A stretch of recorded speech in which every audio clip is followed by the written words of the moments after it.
સૌને જય શ્રી કૃષ્ણ, જય શ્રી રાધે, જય શ્રીમન નારાયણ। હું આચાર્ય રાકેશ શર્મા આપ સૌના મંગળની કામના કરું છું। આશા કરું છું તમે બધા સ્વસ્થ હશો, આનંદમાં હશો। ઠાકુરજી પાસે મારી એ જ પ્રાર્થના છે। સજ્જનો, આજની વિડીયો, આજનો કાર્યક્રમ ખૂબ જ ખાસ છે। તે બધા દર્શકો માટે, બધા લોકો માટે જેમની મિથુન રાશિ છે।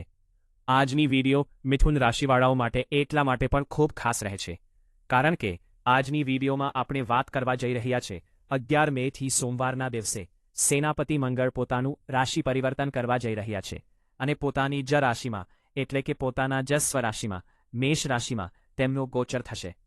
વિશેષ રૂપે 12:47 પર સોમવારના દિવસે 11 મેના રોજ મંગળ પોતાનું રાશિ પરિવર્તન કરશે અને 21 જૂન સુધી એટલે કે આખા 45 દિવસ મંગળનો આ ગોચર ખૂબ મોટું પરિવર્તન લઈને આવી રહ્યું છે। ક્યાંક ને ક્યાંક મિથુન રાશિવાળાઓ માટે ક્યાંક ને ક્યાંક રાજયોગથી ઓછું આ સાબિત નહીં થાય। કયા પ્રકારનું પરિવર્તન જોવા મળી રહ્યું છે? કારણ કે મંગળ વિશેષ રૂપે સેનાપતિ છે અને તેમના વિશેષ રૂપે કેટલાક અધિકાર છે જે કે તે જે પણ ક્ષેત્રમાં એટલે કે તેમની દૃષ્ટિઓ 3 દૃષ્ટિઓ, સૌથી પહેલી, ચોથી દૃષ્ટિ, 7મી દૃષ્ટિ અને 8મી દૃષ્ટિ આ મંગળની દૃષ્ટિ છે। કયા પ્રકારનો પ્રભાવ બતાવનારી છે મિથુન રાશિવાળાઓ માટે? આવો સૌપ્રથમ તમારો ચાર્ટ આગળ લાગેલો છે મિથુન રાશિ ચાર્ટ તરફ જુઓ અને સૌપ્રથમ આપણે જાણશું કે મંગળ તમારા કયા ભાવમાં ગોચર કરી રહ્યા છે અને તેમની 3 દૃષ્ટિઓ કયા કયા ભાવોમાં પડી રહી છે। સૌપ્રથમ જુઓ મિથુન રાશિ તમારી કુંડળીના 11th હાઉસમાં એટલે કે કુંડળીના 11મા ઘરમાં લાભ ભાવમાં મંગળનો આ ગોચર થશે। જે કે મંગળનો 11મા ભાવમાં ગોચર કરવો આ જ્યોતિષમાં ખૂબ જ સારો માનવામાં આવે છે કારણ કે આ ખૂબ જ પોઝિટિવ રિઝલ્ટ આપે છે ક્યાંક ને ક્યાંક અને અહીંથી જ રાજયોગનો પ્રારંભ થશે ક્યાંક ને ક્યાંક મિથુન રાશિવાળાઓ માટે। હવે જો અહીંથી સૌપ્રથમ જો મંગળની જે 3 દૃષ્ટિઓની જે આપણે વાત કરી રહ્યા હતા, મંગળની સૌથી પહેલી ચોથી દૃષ્ટિ મંગળની જે છે તે તમારા ધન ભાવ પર પડશે એટલે કે કુંડળીના 2nd હાઉસ પર ચોથી દૃષ્ટિ, મંગળની 7મી દૃષ્ટિ કુંડળીના 5મ ભાવમાં પડશે અને મંગળની 8મી દૃષ્ટિ કુંડળીના 6ઠ્ઠા ઘરમાં પડશે। આ 3 દૃષ્ટિઓ મંગળની રહેવાની છે। સૌપ્રથમ આપણે વાત કરી લઈએ મંગળ એકાદશ ભાવમાં તમારા ગોચર કરશે તો આ લાભમાં વૃદ્ધિ કરાવે છે। એકાદશ સર્વ લાભો, દ્વાદશમ કેવલમ ક્ષતિ। એકાદશ ભાવમાં સેનાપતિ મંગળનો ગોચર થવો આ ક્યાંક ને ક્યાંક લાભના સ્ત્રોત વધારે છે। ક્યાંક ને ક્યાંક એવો વ્યક્તિ કે તે સમય ખૂબ વધુ ભલે તે બિઝનેસ હોય, ભલે તે કન્સ્ટ્રક્શનનું વર્ક હોય, ભલે તે પ્રોપર્ટી ડીલિંગ હોય, ભલે તે આર્કિટેક્ચર હોય, ભલે તે ઇન્ટિરિયર ડિઝાઇનર હોય, ભલે તે બીટેક હોય, એન્જિનિયરિંગની ફિલ્ડ હોય, કન્સ્ટ્રક્શનની ફિલ્ડ હોય, ભલે તેમનું પ્રોપર્ટીનું કોઈ કાર્ય હોય, આ ફિલ્ડોમાં વિશેષ રૂપે મંગળ જે છે ઉત્સાહવર્ધન અને ખૂબ પૈસા આ સમયે મંગળના કારણે કમાય છે વ્યક્તિ।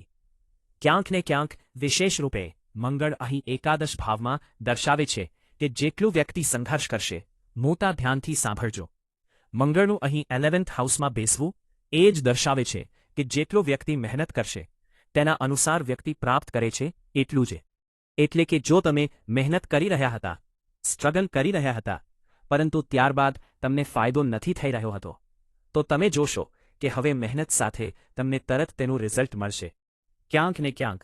અને લાભ ભાવમાં મંગળનું બેસવું આ ક્યાંક ને ક્યાંક લાભને અનંત ગણો વધારે છે। એટલે કે જો મહેનત થઈ રહી હતી, ઓછું પ્રાપ્ત થઈ રહ્યું હતું, ઓછું કમાઈ રહ્યા હતા પરંતુ હવે મહેનત સાથે સાથે તેનો ફાયદો પણ ક્યાંક ને ક્યાંક તમને મળશે।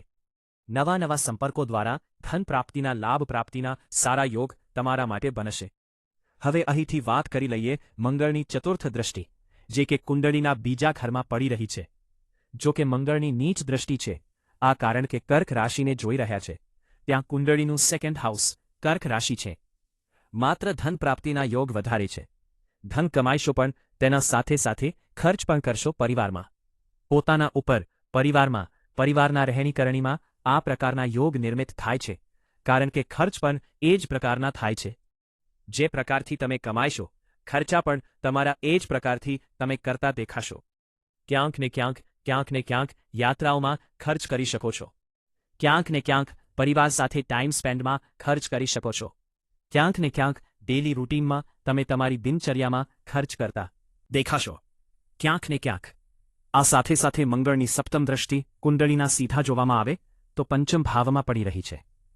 પંચમ ભાવ વિદ્યા બુદ્ધિ સંતાનનો ભાવ હોય છે.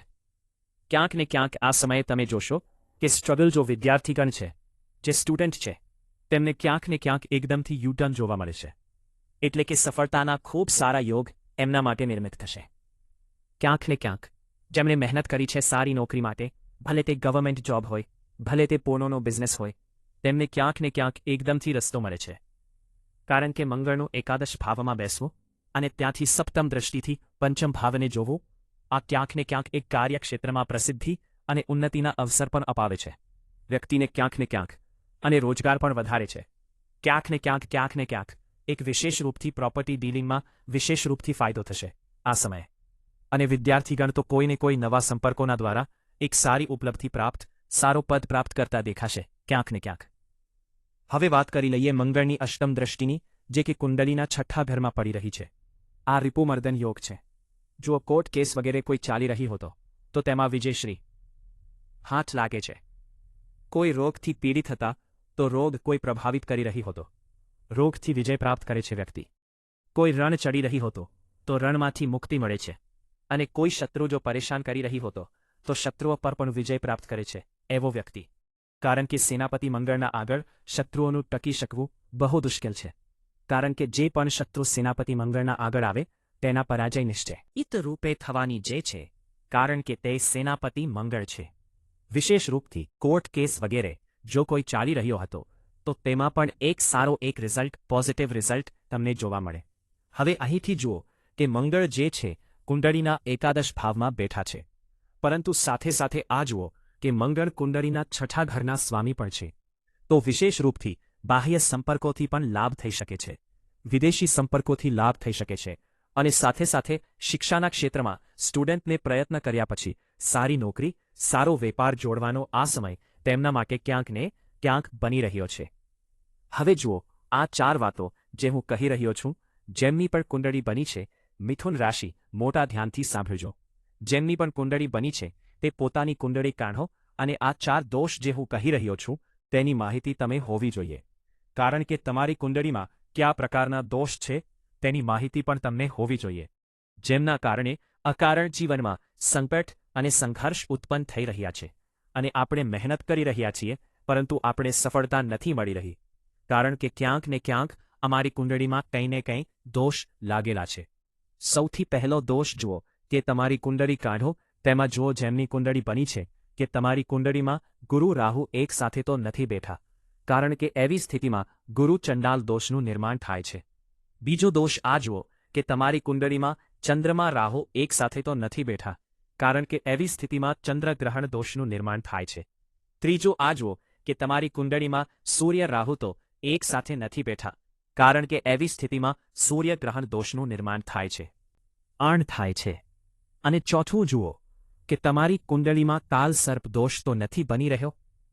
રાહુ કેતુના એક તરફ જ્યારે બધા ગ્રહ કુંડળીમાં વિદ્યમાન થઈ જાય છે તો એવી સ્થિતિમાં સ્વતઃ જ પૂર્ણ કાલ સર્પ દોષનું નિર્માણ થઈ જાય છે.